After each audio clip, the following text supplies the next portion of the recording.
हमारा चिंतन गीता अध्याय 10 श्लोक 20 पर चल रहा है। बहुत ही महत्वपूर्ण श्लोक पर हमारा चिंतन चल रहा है, मैराथन चिंतन चल रहा है। पहले श्लोक में प्रभु ने जो विभूतियों का वर्णन किया और अर्जुन ने पूछा कि प्रभु विस्तार से विभूतियों का वर्णन करो, तो अर्जुन के कहने पर प्रभु ने 20वें श्लोक से विभूति का वर्णन शुरू किया और 20वें श्लोक में महत्वपूर्ण विभूतियां बता दी। यह इतनी महत्वपूर्ण है कि एक श्लोक ही अर्जुन के प्रश्न के लिए काफी था, लेकिन यह उसके मन में, हमारे मन में दृढ़ हो जाए, इसलिए बाकी के 18-19 जो आगे के श्लोक है वो प्रभु को कहने पड़े। इसका कोई अंत नहीं है, कितना भी चिंतन करो, हमारे पास इसका पूरा मटेरियल है, लेकिन हमने मेन चीजें आपके पास लेके आए हैं। विभूतियों का परमात्मा ने कहे हैं, उनमें अन्य विभूतियों का वर्णन किया है दूसरे श्लोकों में। अर्जुन के प्रश्न में तो केवल ये 20वां श्लोक ही पर्याप्त था, परमात्मा पर कह देते तो बहुत पर्याप्त था। क्या विभूति है? प्रभु ने कहा अहम गुणाकेश सर्वभूतास्य स्थित है। प्राणी मात्र के मन में, प्राणी मात्र के अंतःकरण में रहा हुआ जो आत्मा है वो मैं हूं, सब कुछ कह दिया।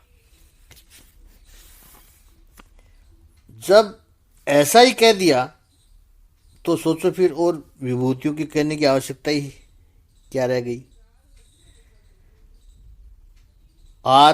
आत्मा में मैं हूं, खत्म हो गई बात सारी।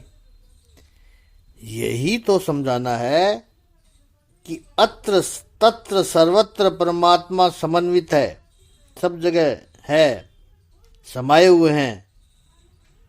तो सर्वोत्तम विभूति, जिसको राधा कृष्ण जी ने ट्रांसडेंस कहा, बड़ा सुंदर शब्द अपने भाष्य में, उन्होंने अंग्रेजी में अपना भाष्य लिखा, बहुत सुंदर शब्द लिखा। तो भगवान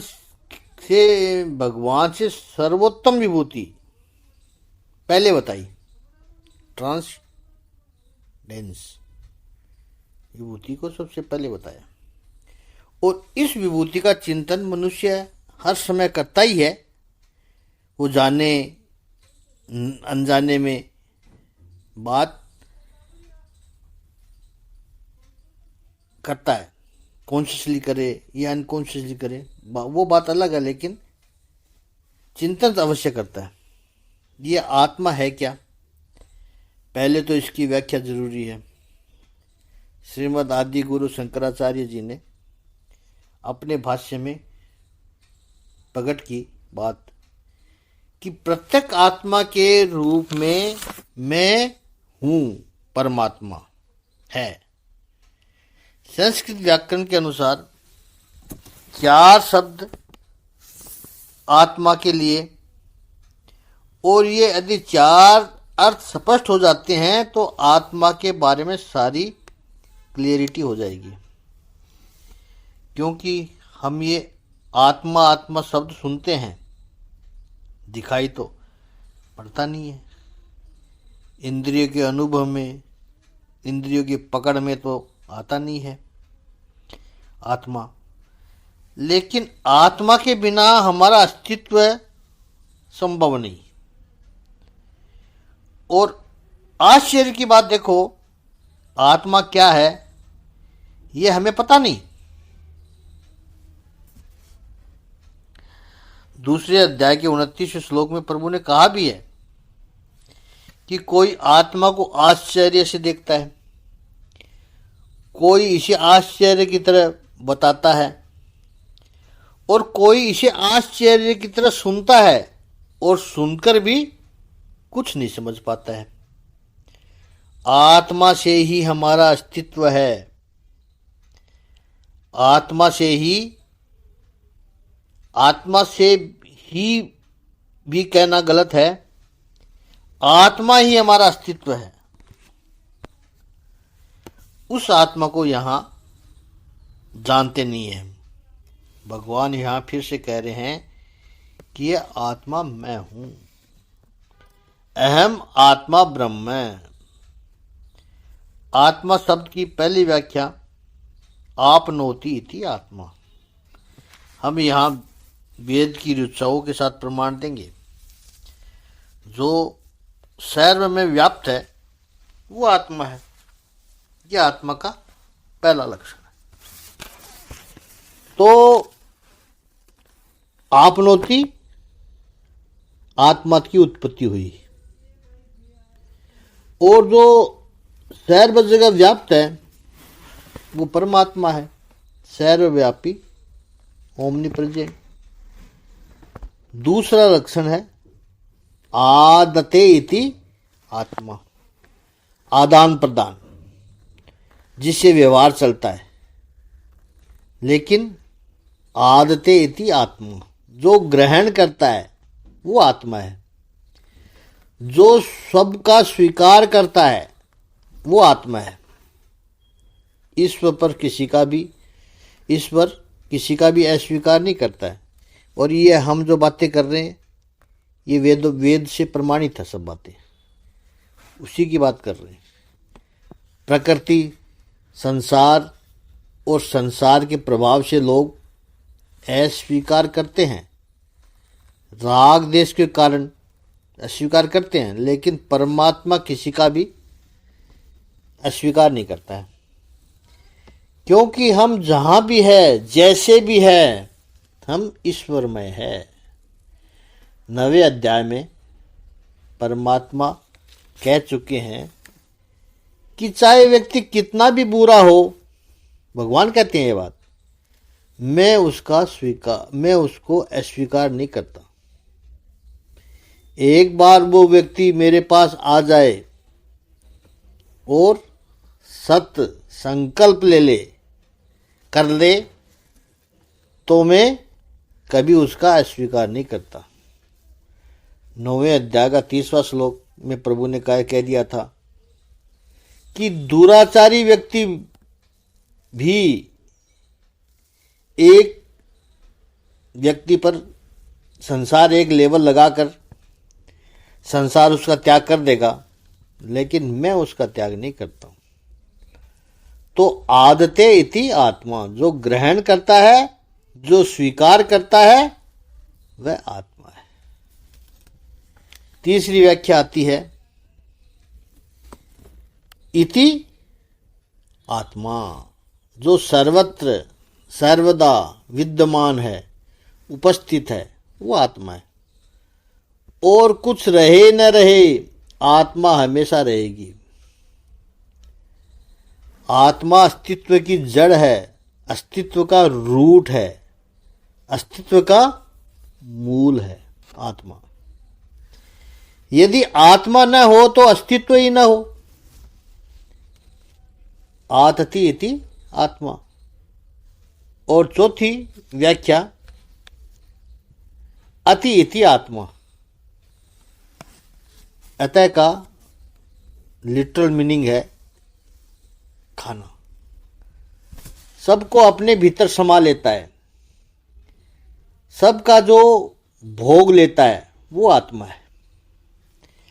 और ऐसी आत्मा सर्वभूता संस्थित है, सभी के भीतर है। भगवत गीता के 15वें अध्याय पुरुषोत्तम योग का 15वां श्लोक में प्रत्येक जीव के हृदय में आसीन हूं, ऐसा कहा प्रभु ने। और इसी श्लोक में 20वें श्लोक में 10वें अध्याय के 20वें श्लोक में कहा सर्वभूता संस्थित है।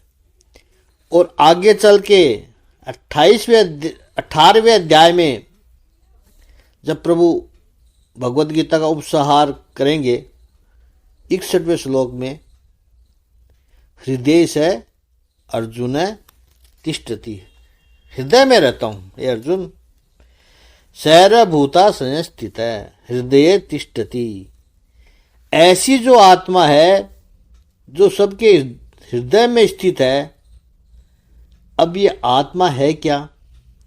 प्रिय स्वजनों, वेदांत की दृष्टि से जरा इसको स्पष्ट समझ लेवें। एक परमात्मा है और परमात्मा से एक स्टेप नीचे संसार की ओर हमारे अस्तित्व में जो कारण रूप है वो है प्रत्येगात्मा। परमात्मा निर्गुण है, निरंजन है, निराकार है। उसमें जब सेल्फ सेंस यानी अहंकार, आत्मिका वृत्ति, सादी भाषा में कहे तो मैंपना जब जागृत होता है तो वो बनता है प्रत्येगात्मा। जब तक अहंकार नहीं था वो पूर्ण ब्रह्म था, परमात्मा था। और प्रत्येगात्मा तब बना जब अहंकार आ गया, अलग है। इस प्रत्येगात्मा की वजह से ही हम सभी का अस्तित्व होता है। और जिसको भी हम कॉग्निजेंस कहते हैं, जिसको भी हम ज्ञान कहते हैं, वो इसी के कारण आता है। वेदांत कहता है कि एक पुष्प को देखो तो क्या विचार आते हैं? इस पुष्प का ज्ञान हमें कैसे होता है? अपने भीतर जो ये सेल्फ सेंस है, अपना है, मैंपना है, वो जब उस पुष्प पर प्रोजेक्ट होता है तो वो पुष्प का आकार लेता है, पुष्पाकार वृत्ति होती है। और वो पुष्पाकार वृत्ति मैं को, द सेल्फ को कम्युनिकेट करती है। और उससे ये ज्ञान होता है कि यह पुष्प है। मैं जाकर के जब पुष्प में बैठता हूं, मैं जाकर के जब पुष्पाकार वृत्ति लेता हूं, तभी पुष्प का ज्ञान होता है, अन्यथा नहीं होता है। If the self is not connect with the object, तब तक उस ऑब्जेक्ट का ज्ञान नहीं होता है। इसलिए आजकल सादी भाषा में लोग कहते हैं कि मुझे पता नहीं है, क्योंकि कनेक्शन नहीं हो रहा है उससे। कहते हैं कि कनेक्ट नहीं हो पा रहा है उससे जिसके बारे में आप पूछ रहे हो। वो अनजाने में वेदांत की भाषा आप बोल रहे हैं, जिसके साथ आपका स्वयं, आपका सेल्फ सेंस, आपकी अहंकार, आत्मिका वृत्ति तदाकार होगी, उसी का ही ज्ञान होता है। ये वेदांत कहता है। और जिस से और अहंकार, आत्मिका वृत्ति जहां जहां आई, तदाकार आई, तो उन चीजों का ज्ञान होता चला गया। तो जो पदार्थ, जो ऑब्जेक्ट सामने आए, उसके अनुसार हमारी वृत्ति बनती है। इसी प्रकार भीतर जो प्रत्येक आत्मा है, ये जो अहम वृत्ति है, उसमें जो स्वयं है वो स्वयं में लीन हो जाए, तब जो आकार धारण करती है उसको कहते हैं अहम। जैसे बाहर गई तो पुष्पाकार वृत्ति, ऐसे कभी भीतर भी तो झांकेगी कभी न कभी तो। और वो जो भीतर झांकती है, यानी वो लीन होती है स्वयं में, तब वो अहम बनता है। और याद रखना है हमें, उस समय ये आत्मा, हम कहते हैं कि वो अविषय है, आदर्श रूप से कहते हैं कि वो किसी का ऑब्जेक्ट नहीं बन सकता, लेकिन चिंतन के लिए आत्मा भी मैं का यानी द सेल्फ का विषय बनता है। क्योंकि यदि मैं का ये सेल्फ सेंस न हो तो फिर चिंतन किसका करेंगे? फिर तो ईश्वर कहाँ? कहाँ ईश्वर है, कहाँ सृष्टि है? कुछ भी नहीं है। तो इस सृष्टि से यदि देखा जाए तो पूरे अस्तित्व का केंद्र ये मैं है, स्व है, आत्मा है, द सेल्फ सेंस है। और भगवान कहते हैं जिसको तुम ढूंढने निकले हो तो पहले ये तो सोचो कि ढूंढने निकला कौन है, क्योंकि उसके बिना जब तक ये पता नहीं होगा कि ढूंढने निकला कौन है तब तक ढूंढोगे क्या? और ये जो ढूंढने निकलने वाला तत्व है वही मैं हूँ। अहम आत्मा गुड़ा केश है सर्वभूताश्रय स्थित है। ये तुम्हारी आत्मा का प्रारंभ हो रहा है, उसका बिंदु ही मैं हूँ। तो इस पर आगे और चिंतन कल करेंगे, थोड़ा चिंतन बड़ा हो रहा है।